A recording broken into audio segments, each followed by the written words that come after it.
Hai, assalamualaikum warahmatullahi wabarakatuh. Bismillah, alhamdulillah, wassalatu wassalamu ala rasulillah, amma ba'da, fala hawla wala quwata illa billah. Kali ini saya akan melanjutkan tentang bagaimana cara bertaubat dari dosa.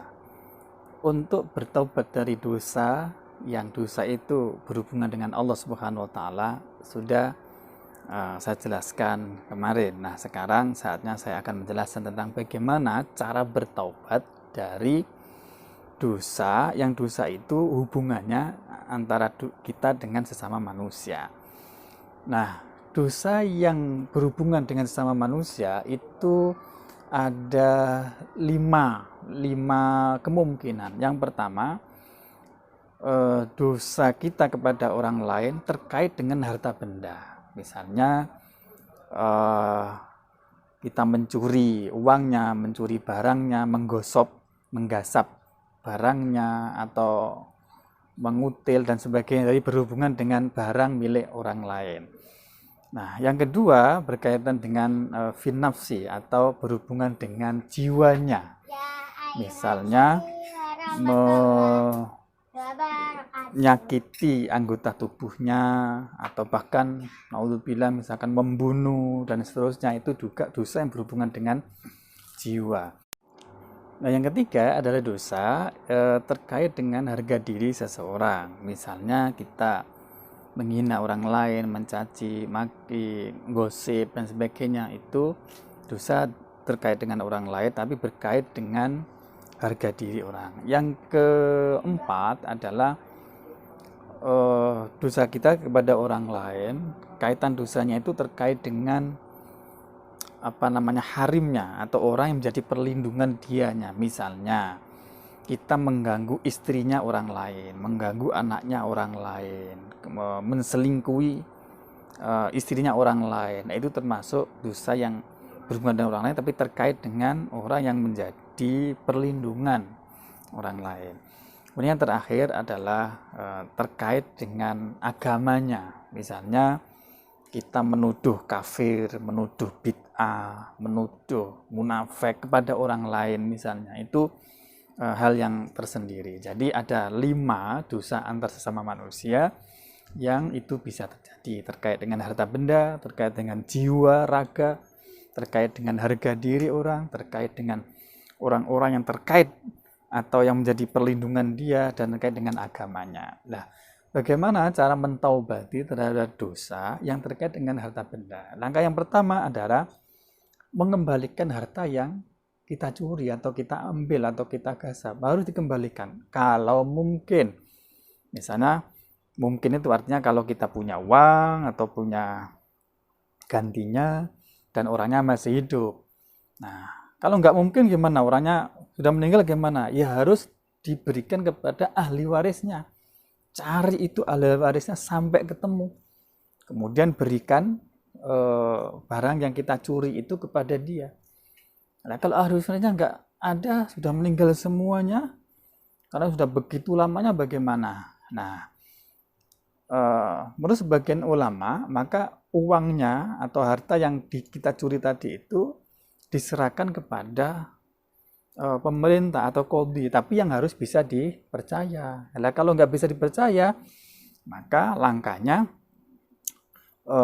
ya uang ini kita sedekahkan untuk kepentingan umum, misalkan untuk bangun masjid, jalan, madrasah, pokoknya untuk kebaikan yang pahalanya kita niatkan untuk kita kirim atau kita berikan kepada orang yang hartanya itu kita curi. Itu harus diniatkan seperti itu.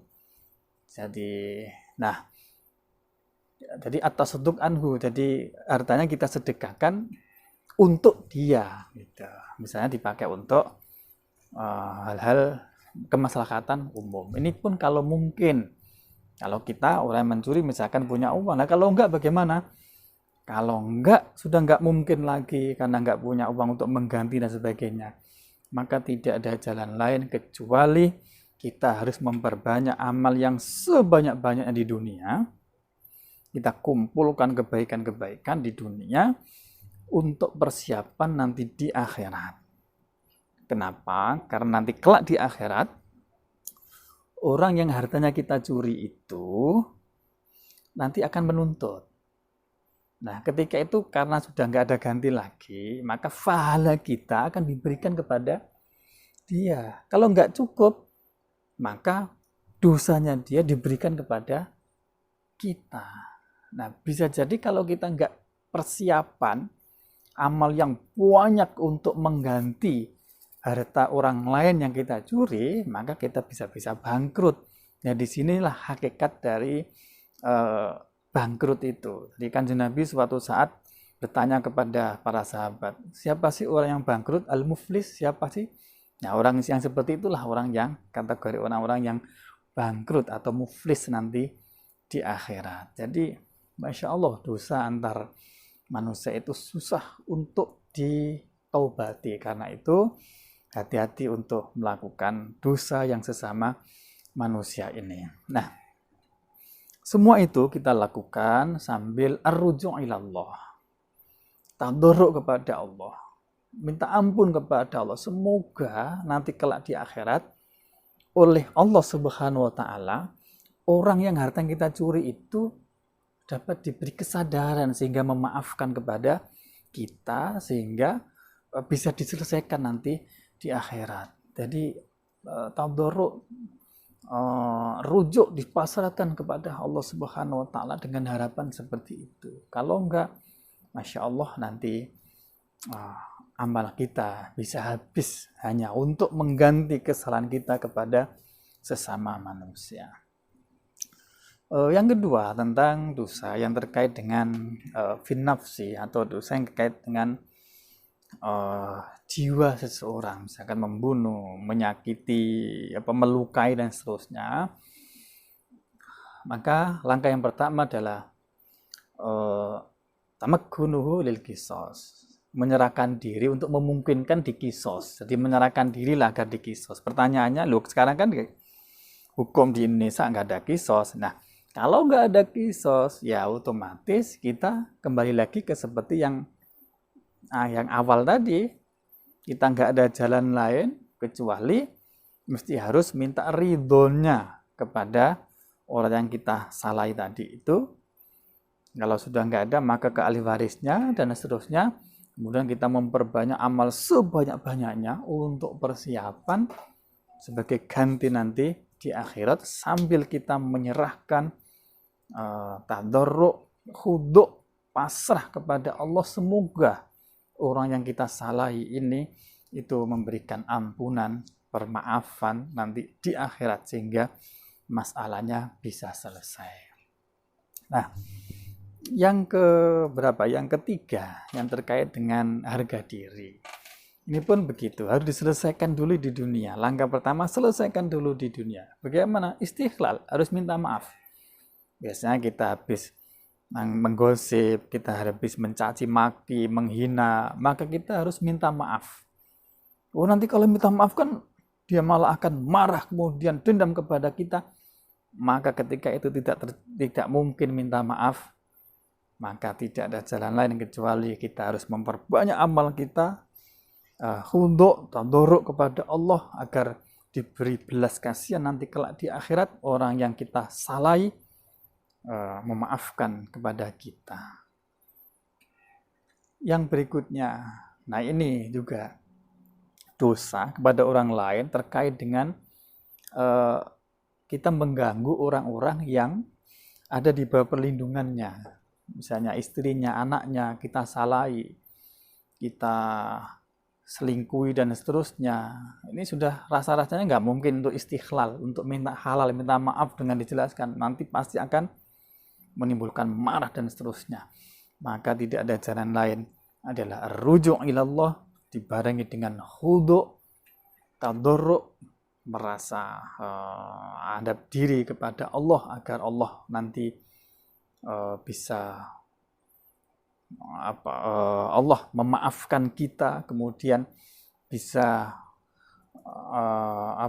mengampunkan orang tadi itu kepada kita. Yang terakhir terkait dengan agama, misalnya kita menuduh kepada orang, menuduh kafir dan sebagainya, ini pun tidak ada jalan lain, maka kita harus mencari beramal sebanyak-banyak kita kumpulkan untuk mengganti nanti di akhirat. Karena istiqlalnya rasa-rasanya nggak mungkin, maka ada cara lain, misalnya dengan cara kita menceritakan kepada orang bahwa semacam klarifikasi lah, bahwa orang yang kita tuduh kafir itu bukan kafir. Misalnya kita bilang di hadapan orang bahwa oh si A itu dulu saya menuduh dia itu salah, si A itu ternyata gini dia itu bukan kafir gini, kepada orang. Jadi mengembalikan nama baiknya, baru kemudian kita minta ampun kepada Allah, beramal sebanyak-banyaknya, kemudian untuk persiapan nanti, penyelesaian nanti di akhirat. Pendek kata bahwa amal perbuatan manusia yang menyakiti orang lain itu harus betul-betul hati-hati, karena lebih sulit cara taubatnya daripada dosa yang berkaitan dengan Allah Subhanahu wa taala. Semoga kita ditakdirkan oleh Allah beri taufik hidayah untuk bisa selalu taubat pada Allah Subhanahu wa taala. Akhirul kalam, wassalamualaikum warahmatullahi wabarakatuh.